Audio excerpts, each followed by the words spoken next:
Welcome to Ciao, Living Italian Style. I'm your host, Barbara Ann Zippi, and we're going to explore my adventures in Abruzzo. So some new and exciting things.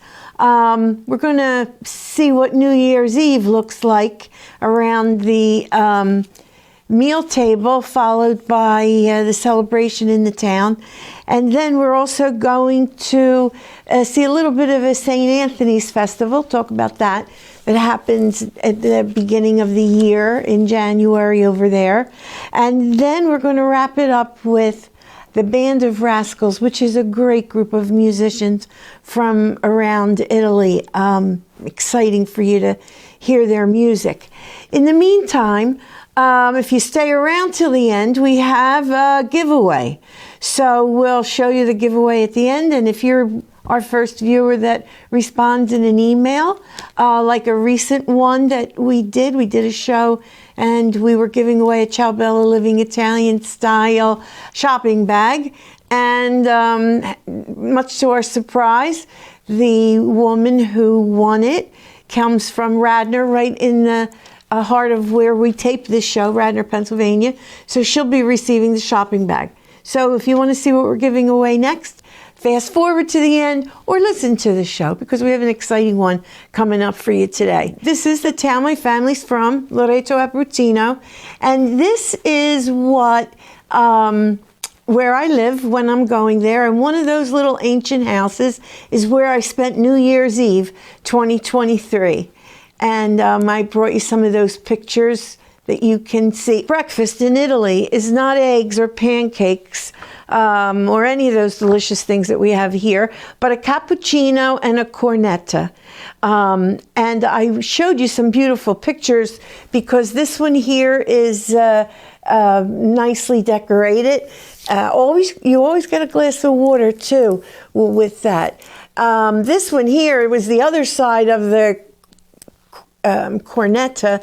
This one is stuffed with cream, and they're absolutely delicious. And then here we got their styles of putting their art on the cappuccino are so different. Again, one's filled with nutcello, one's filled with cream, and on the right hand side, those 4 little cookies were complimentary. Because they would normally comp with a cup of cappuccino, one each. So cappuccino, not more than €125. Same thing for the croissants. Cost of living, big difference. American dollar goes far over there. Is there any more coffee pictures? No, now we're getting to New Year's Eve. New Year's Eve from the balcony of the home that I stay in, belonging to Antonietta.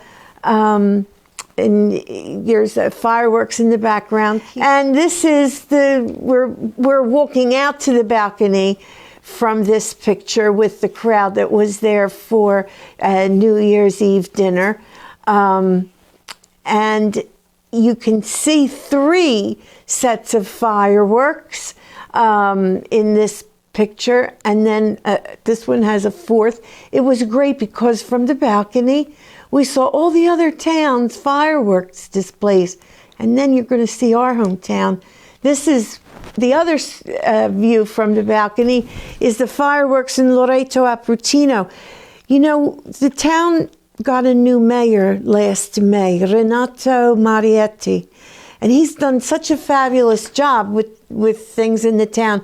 And they hadn't had fireworks there. Nobody remembers the last time.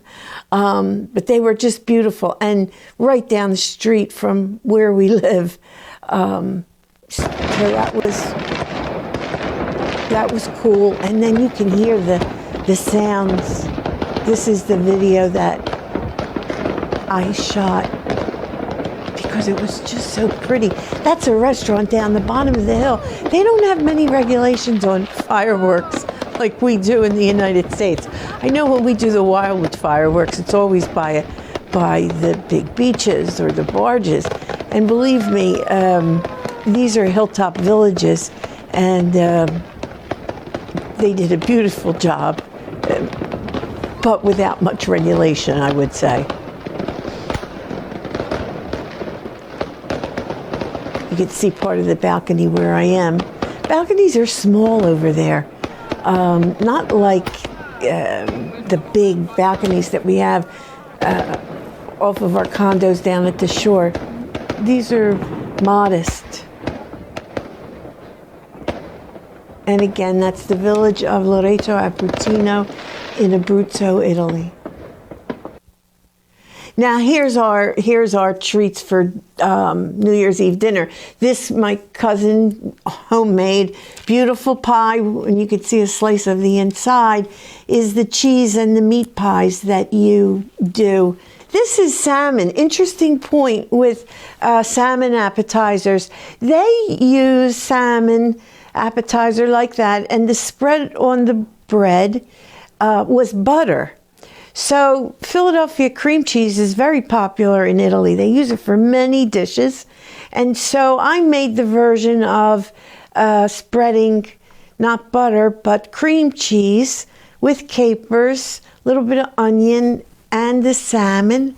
And they went wild. They went wild over it instead of butter. So I made a hit with the version of an American dish. This is the inside of that meat pie that was just beautiful. All handmade, homemade, handmade, everything delicious. And of course you have to have a traditional seafood homemade pasta dish, and that's what this is. Followed by, what else did we have there? A whole fish. They do a beautiful job with their fish in the oven and potatoes in the pan with the juices of the fish. It was just succulent. Now, the pièce de résistance, my cousin's daughter's boyfriend, Kevin, is working on his college diploma, is working at this bakery. And the next picture shows he made a homemade panettone. This is my hostess, Antonietta, the house where I'm staying in, and Kevin made that. When you buy panettone any place, even in Italy, on the shelves during the holidays, it's been made a while ago by the time it gets packaged and shipped to its destinations. But actually, Kevin made that the day before at the bakery and brought it over to share with the dinner, and it was a real treat, a very, very fresh holiday panettone. So thanks to Kevin and Antonietta. She is a wonderful hostess to me, allowing me to stay in her home and have my adventures in Abruzzo. Now, Simona, the daughter that was in back of her, she makes these delicious sugar-coated almonds. Absolutely mouth-watering. Everybody goes back for more. And what else do we have here? Oh, here we have Kevin cutting into that with my cousin Rita looking on, and close-up when you take the paper apart. It was delicious, delicious. And of course, if you're Italian, you have to have lentils and sausage on New Year's Eve at midnight. And so that's a must, and certainly was part of a tradition here in America and in Italy.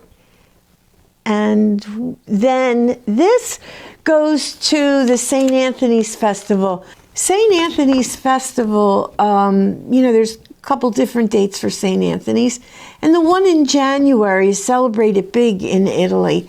One of the towns near us does a big showing of the fire, and I'm hoping to be able to experience that firsthand in 2025.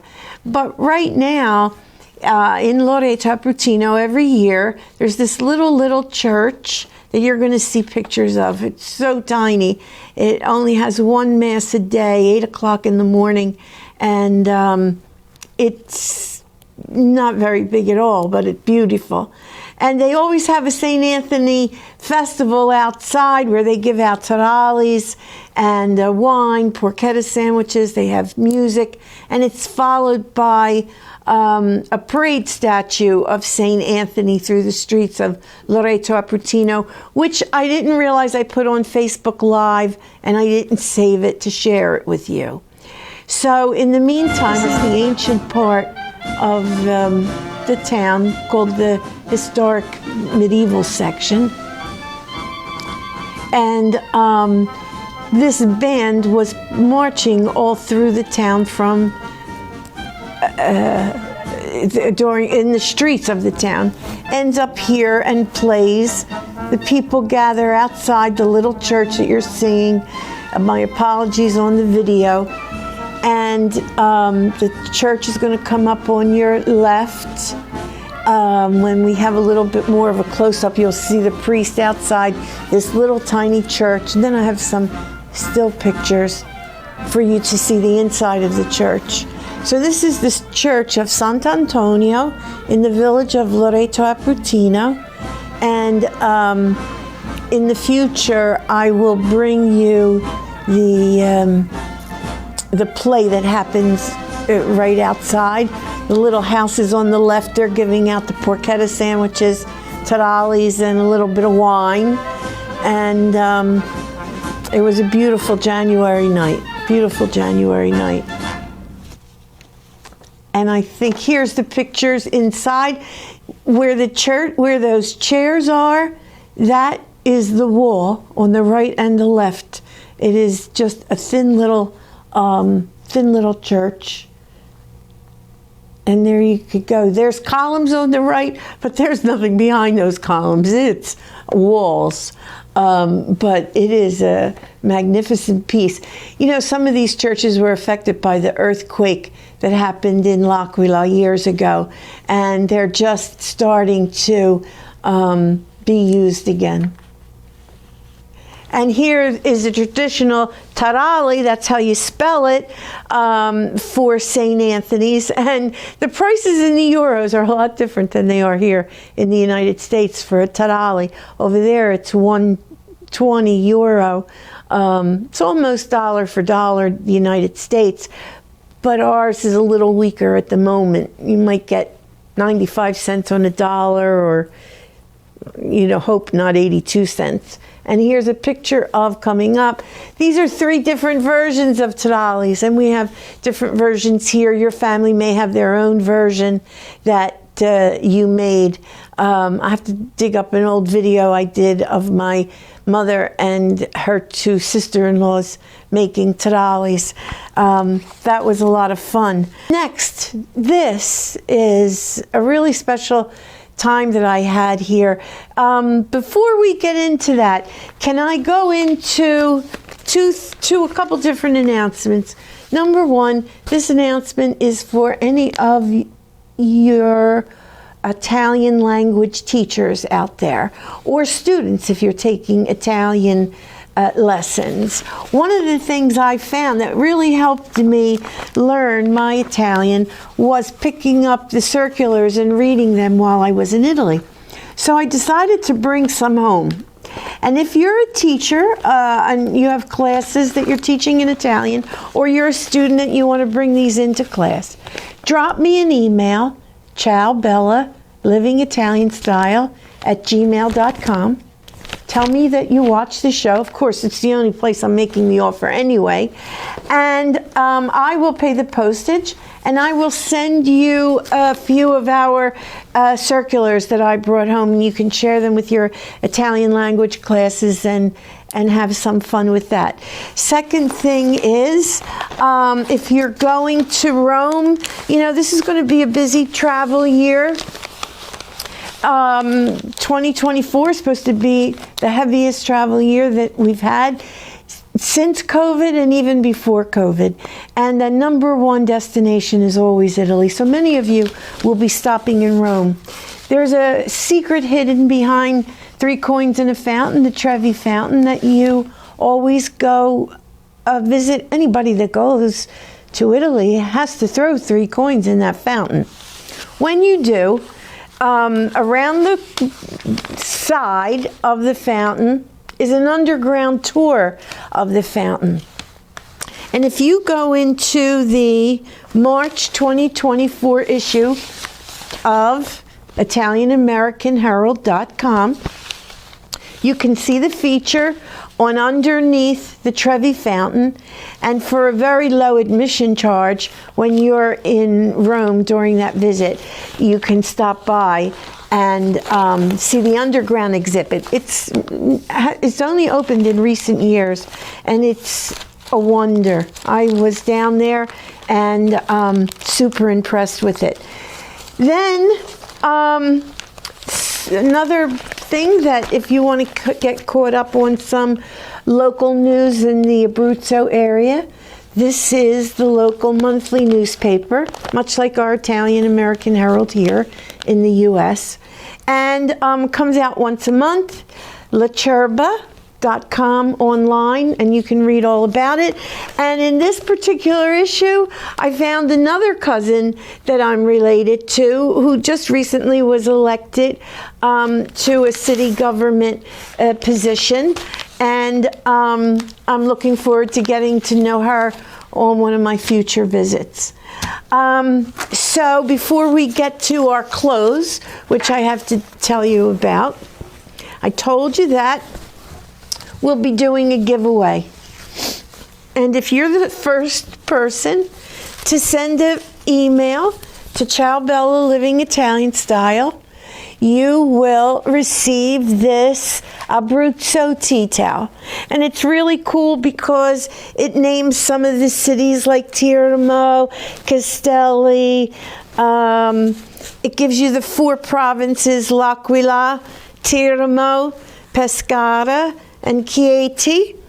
And then it gives you just little caricatures and information about this region of Italy that I love so much and hold very dear. If you're on YouTube, let us know where your family is from. So let's go back to this picture of my band of rascals. My band of rascals.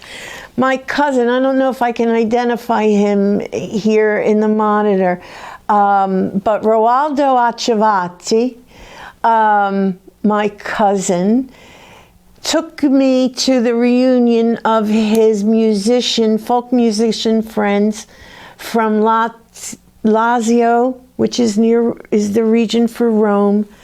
They came from Chieti, they came from Penne, Loreto, and their music is just inspiring. So what we're going to do is say goodbye to this band of rascals. But before I do, April 2024, the Italian American Herald, we did a feature in the March, is it March? No, April 2024 issue. It's online. You can see the pictures of the individual musicians. And then, like this particular instrument here is an oil can for the olive oil production plant, and they turned it into a drum. And then a wonderful violinist was there that day. Washboards turned into guitars. It was just a great afternoon. Food, fun, wine, and music. So I'll leave you on that until the next edition of Ciao Bella Living Italian Style. I want to thank my producer Kevin and the people at Radnor Studios Mainline TV in Radnor, Pennsylvania. Till we meet again, Ciao Bella.